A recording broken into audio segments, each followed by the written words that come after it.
Hello students, कैसे हैं? उम्मीद है आप सभी अच्छे होंगे।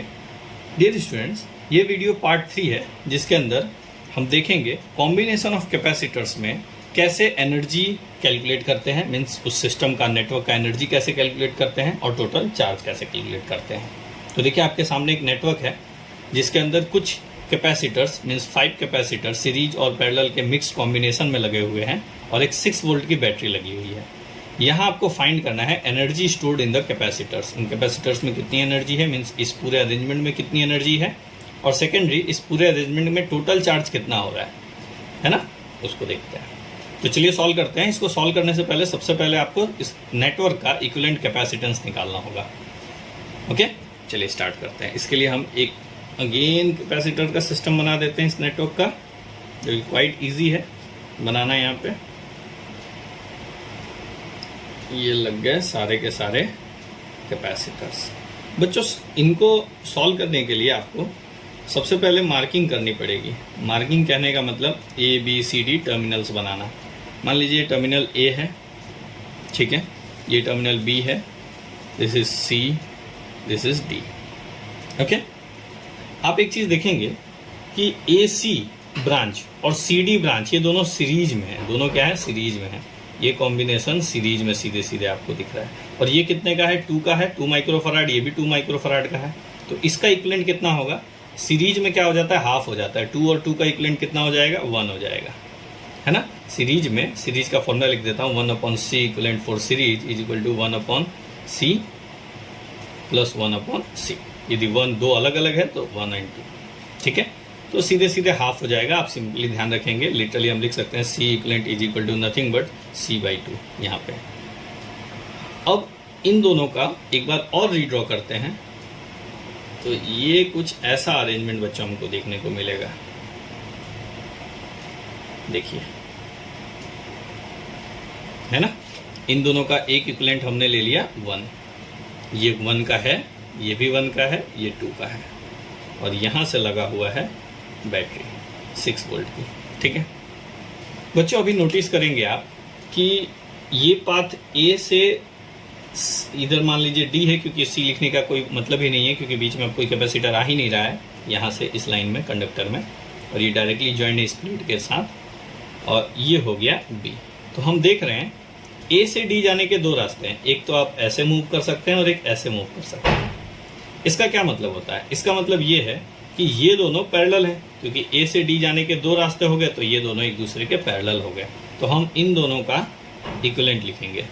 जब पैरेलल कॉम्बिनेशन होता है बच्चों, उस केस में जब सेम इक्विवेलेंसी है तो दोनों सीधे सीधे ऐड हो जाते हैं। तो इनका इक्विवेलेंट कितना हो जाएगा? 2 माइक्रोफराड हो जाएगा, है ना। तो एक और बन जाएगा यहाँ पे सर्किट हम बनाए तो ये हो गया ऐसा, ये 2 का है, ये 1 का है, और इनका कॉम्बिनेशन 2 का हो गया। वो कॉम्बिनेशन कहाँ दिखेगा आपको? ऐसे, है ना, क्योंकि ए से शुरू हो रहा है, डी जा रहा है, मान लीजिए डी, कि कॉम्बिनेशन भी तो डी के बीच में ही आएगा, ए और डी के। तो ये हो जाएगा 2 माइक्रोफराड। ओके, ये हो जाएगा 2 माइक्रोफराड। ये कितना है? 1 है, ये 2 है। अब आप इजीली देख सकते हैं, यहाँ पे बैटरी लगी हुई है 6 वोल्ट की, कनेक्ट कर देते हैं ऐसे। ओके, आप देख सकते हैं कि ये दोनों किस में आ गए? सीरीज में आ गए। अगेन ये दोनों सीरीज में। तो इस सीरीज का कॉम्बिनेशन बच्चों सीधे हाफ हो जाता है। तो 2 और 2 का अगेन हाफ होगा। ये कितना देगा आपको? 1 माइक्रोफेराड देगा, है ना। तो फिर से रीड्रॉ करते हैं। जितनी बार आप इजीली रीड्रॉ करेंगे, एरर के चांसेस कम रहेंगे, ठीक है।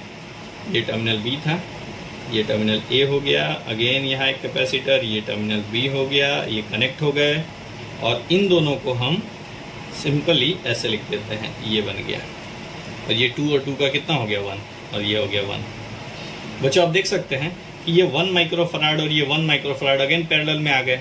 और हमको पता है कि जब पैरेलल कनेक्शन हो, जब कनेक्शन आपका पैरेलल हो, तो ऐसे केस में क्या होता है बच्चों? सीधे ऐड हो जाता है। तो ये हो जाएगा 2 माइक्रोफराड। तो हम कह सकते हैं कि एक यदि बैटरी लगी हुई है 6 वोल्ट की, मैं थोड़ा इसको अपलिफ्ट करता हूँ, आपको दिखने में दिक्कत होगी। ये 6 वोल्ट की बैटरी लगी हुई है, ये टर्मिनल ए है और ये टर्मिनल बी है। तो इनके बीच में एक कैपेसिटर लगा होगा जिसका कैपेसिटेंस क्या होगा? 2 माइक्रोफराड का। ये हमने कैपेसिटेंस निकाल दिया, यही सी इक्विवेलेंट है। ओके, सी इक्विवेलेंट कितना आ गया, 2 माइक्रोफैराड। लिख देते हैं C equivalent is equal to 2 microfarad. ये आ गया। इसका आने का क्या मतलब हुआ बच्चों, इसके आने का मतलब हुआ ये जितनी सर्किट बनी हुई है, जितने नेटवर्क लगे हुए हैं, इसका इक्विवेलेंसी कितनी है, 2 माइक्रोफैराड की। अब नेक्स्ट कैलकुलेशन करते हैं, हम देखते हैं टोटल चार्ज कितना होगा। तो देखिए Q बराबर क्या होता है, CV। तो Q कितना सप्लाई हो रहा है बैटरी से, उसके लिए हम जानते हैं C इक्विवेलेंट कितना है, 2 माइक्रोफैराड, 2 × 10⁻⁶। और वोल्टेज कितना बैटरी से निकल रहा है, तो 6 वोल्ट। तो Q नथिंग बट 12 × 10⁻⁶ कूलम आ रहा है। ठीक है, नेक्स्ट हमको निकालना है पोटेंशियल एनर्जी। हम जानते हैं पोटेंशियल एनर्जी होता है U = ½ CV²। तो कितना हो जाएगा, हाफ C कितना है बच्चों, देखिए C को कैलकुलेट करते हैं तो C कैपेसिटेंस, और ये इक्विवेलेंट ही कैपेसिटेंस आएगा, वो कितना है 2 माइक्रोफैराड मीन्स 2 × 10⁻⁶। और वोल्टेज कितना आ रहा है, 6 आ रहा है, तो 6 का square, this is nothing but 2 cancel, 636 × 10⁻⁶। इसको लिखेंगे 3.6 × 10⁻⁵। एनर्जी है तो इसकी यूनिट हो जाएगी जूल। तो डियर स्टूडेंट, टोटल चार्ज हम देखें तो 12 × 10⁻⁶ कूलम आया, और पोटेंशियल एनर्जी इस पूरे अरेंजमेंट का देखें तो वो कितना आ गया, वो आ गया 3.6 × 10⁻⁵ जूल। उम्मीद है ये आपको पूरा क्लियर होगा। चलिए नेक्स्ट क्वेश्चन की तरफ अप्रोच करते हैं। नेक्स्ट क्वेश्चन हमारा है, ये रहा। इसमें आप देख सकते हैं यहाँ एक बैटरी लगी हुई है जिसका अननोन पोटेंशियल है, हमें उसका पोटेंशियल पता नहीं है, ये V लिखा हुआ है, इसका पोटेंशियल नहीं पता हमको। और यहाँ पे 3 कैपेसिटर है जिसमें ये दोनों कैपेसिटर पैरेलल में है और इनका अरेंजमेंट इसके साथ सीरीज में है। तो इसमें हमको क्या निकालना है कि कितना एनर्जी स्टोर होगा इस 12 माइक्रोफैराड कैपेसिटर में और इस 3 माइक्रोफैराड कैपेसिटर में। और जो 6 माइक्रोफैराड कैपेसिटर है उसकी एनर्जी आपको दी गई है, वो कितनी है, E है, उसकी एनर्जी है E। मीन्स इस कैपेसिटर में E एनर्जी है, तो इसमें और इसमें कितनी एनर्जी होगी आपको निकालना होगा। तो चलिए सॉल्व करते हैं। ये काफ़ी एक कह सकते हैं अच्छा सा क्वेश्चन है, मीन्स कॉन्सेप्चुअल क्वेश्चन है, तो इसमें ध्यान देंगे आप। देखिए ये लग गई बैटरी, हमने भी लगा दी बैटरी, और यहाँ पे पहला 6 का है, 6 माइक्रोफैराड का है, और सेकंड आ गया 12 माइक्रोफैराड का है बच्चों, ध्यान से समझना इसको। और ये आ गया 3 माइक्रोफैराड का, और ये हो गया कनेक्टेड। बच्चों ध्यान देंगे यदि आप, तो आपको समझ में आएगा कि यहाँ से यदि पोटेंशियल हम चेक करें, मीन्स चार्ज का फ्लो ही चेक करें, तो यहाँ का पोटेंशियल और यहाँ का पोटेंशियल सेम होगा ना, देख रहे हैं। मीन्स यहाँ से चार्ज निकला और चार्ज 2 हिस्सों में डिवाइड होगा, यहाँ और यहाँ चार्ज तो डिवाइड होगा, बट पोटेंशियल इसके अक्रॉस और इसके अक्रॉस सेम होगा। Means potential across 6 microfarad and 12 microfarad same होगा। तो हम लिख सकते हैं कि potential across 6 microfarad and 12 microfarad is same, potential same. बच्चों पोटेंशियल सेम का बड़ा बेनिफिट है, इससे हम एनर्जी इजीली कैलकुलेट कर सकते हैं, है ना। चलिए देखते हैं, हमको एक डेटा गिवन है कि इस 6 माइक्रोफैराड की एनर्जी E है, तो हम लिख सकते हैं पोटेंशियल एनर्जी U = ½ CV², और यही तो एनर्जी है, तो ये E के बराबर है, तो मैं लिख सकता हूँ E = ½ CV²। हाफ C कितना है, तो 6 का है, तो 6 × 10⁻⁻12 ना, माइक्रो है, कई बार भावनाओं में बह जाते हैं। और ये हो जाएगा V, जो कि अननोन है, V², ये E हो गया। यहाँ से यदि मैं V² की वैल्यू लिखूँ तो V² की वैल्यू क्या हो जाएगी बच्चों, ये हो जाएगी E डिवाइड बाय, इसे कैंसिल करते हैं, दिस इज 3, तो 3 × 10⁻⁶, ये V² की वैल्यू होगी। यदि V² की वैल्यू इसमें जा रही है तो वही V² की वैल्यू इसमें भी जाएगी, क्योंकि दोनों में V सेम ही है, दोनों पैरेलल में है, तो V² की वैल्यू इसमें और V² की वैल्यू इसमें सेम ही है, इसलिए हमने V² निकाल लिया। ठीक है, अब देखते हैं इसके अंदर कितना जाएगा, तो हम एनर्जी कैलकुलेट करते हैं। तो एनर्जी स्टोर्ड इन 12 माइक्रोफैराड कैपेसिटर, इस 12 माइक्रोफैराड कैपेसिटर के अंदर कितनी एनर्जी होगी, तो देखिए हम जानते हैं एनर्जी कितनी होती है, ½ CV², यही तो एनर्जी होती है हमारी। अब हाफ ले लिया, सी कितना है, सी कैपेसिटेंस है, इसका कैपेसिटेंस कितना है 12 इंटू 10⁻⁻6 और वी स्क्वायर की वैल्यू क्या हो जाएगी सिंपली E/3 इंटू 10⁻⁻6। बच्चों ऐसा क्यों किया E/, क्योंकि हमको पता है कि दोनों में पोटेंशियल सेम ही है, इन दोनों में सेम है, पैरेलल में पोटेंशियल सेम होता है, तो इसमें और इसमें सेम ही पोटेंशियल आएगा, इसलिए मैं इस V को यहाँ यूज कर सकता हूँ। ठीक है, नेक्स्ट सॉल्व करते हैं। This is cancel 4 time, this is 2 time, cancel cancel, energy कितनी आ गई 2E आ गई, एनर्जी कितनी आ गई 2E। तो energy stored in 12 microfarad capacitor is nothing but 2 times E। तो इसका डबल हो गया, ये आपको दिख भी रहा है, क्यों, क्योंकि कैपेसिटेंस भी डबल है ना। ये तो सिंपली आप बता सकते हैं, पैरेलल में पहले ही देखते, यदि ये MCQ होता तो आपको इतना टाइम नहीं लगाना है, आपको सिंपली लिखना है भाई 6 में यदि E है तो 12 में कितना होगा 2E होगा, सीधे सीधे डबल हो जाएगा। तो इतना ज़्यादा सोचना ही नहीं है, वहाँ तो सीधे सीधे कर लें, क्योंकि पोटेंशियल क्या होता है सेम होता है, चार्ज का डिस्ट्रीब्यूशन क्या होता है सेम होता है इन दोनों के अंदर चार्ज का डिस्ट्रीब्यूशन। हाँ, इसका मतलब ये नहीं कि यहाँ से जो निकला वो सेम होता है, नहीं, यहाँ से जो निकला उसका हाफ हाफ होगा, ठीक है ना। और चार्ज का डिस्ट्रीब्यूशन भी देखेंगे तो जो 6 है उसमें अलग कम चार्ज आएगा, 12 में ज़्यादा चार्ज आएगा, ठीक है, ध्यान रखेंगे चार्ज का डिस्ट्रीब्यूशन सेम नहीं होगा। हाँ, बट पोटेंशियल दोनों में सेम होगा, इस वजह से हम ऐसा लिख सकते हैं।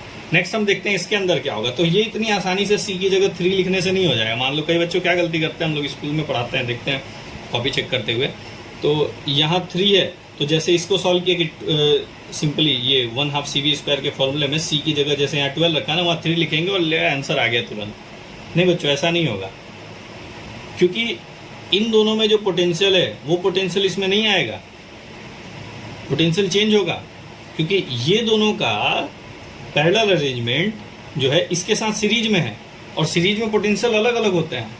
तो सबसे पहले मुझे निकालना पड़ेगा कि इसका क्या है टोटल कैपेसिटेंस, इसके कैपेसिटेंस को निकालना पड़ेगा। तो हम जानते हैं ये 6 का है 12 का है, दोनों सीरीज में नहीं है, दोनों पैरेलल में है, तो हम जानते हैं पैरेलल में सीधे सीधे ऐड हो जाएगा। चलिए सॉल्व करते हैं। नेक्स्ट एक पेज ले लेता हूँ मैं आपके लिए। तो यहाँ पे मैं सॉल्व करता हूँ। तो ये 6 और 12 का क्या हो जाएगा, 6 और 12 का हम देखेंगे तो ये हो जाएगा 18 माइक्रोफराड का हो जाएगा कैपेसिटर एक, और ये हो गया 3 माइक्रोफराड का, सीधे सीधे पैरेलल में ऐड हो जाता है ना। और इसके अक्रॉस यदि पोटेंशियल आ रहा है V, मान लीजिए इसके अक्रॉस पोटेंशियल V आ रहा है और आ ही रहा है, यहाँ से V पोटेंशियल ही इन दोनों के अक्रॉस होगा, तो इसके अक्रॉस V नहीं होगा, उसको हमको V' या V1 मानना पड़ेगा। लेट से V1 है, हमने देखा है सीरीज में पोटेंशियल अलग अलग होता है, पोटेंशियल सीरीज में अलग अलग होता है, ठीक है। अब हम निकालते हैं वैल्यू। हम जानते हैं एनर्जी कैसे स्टोर्ड होगा, तो पोटेंशियल अलग अलग है, हम जानते हैं Q कितना होता है CV होता है, और दोनों में चार्ज की वैल्यू क्या होगी, यहाँ का Q और यहाँ का Q सेम होगा, सीरीज में Q सेम होता है, पोटेंशियल अलग अलग होता है। तो हम ऐसा लिख सकते हैं कि Q for this 18 microfarad capacitor, Q for 18 microfarad capacitor is equal to Q for 3 microfarad capacitor. This is nothing but C1 V for this I can write, this is nothing but let's say C2, इसका capacitance ले लेते हैं C2, इसका capacitance C1, और इसका voltage कितना है V1, ठीक है।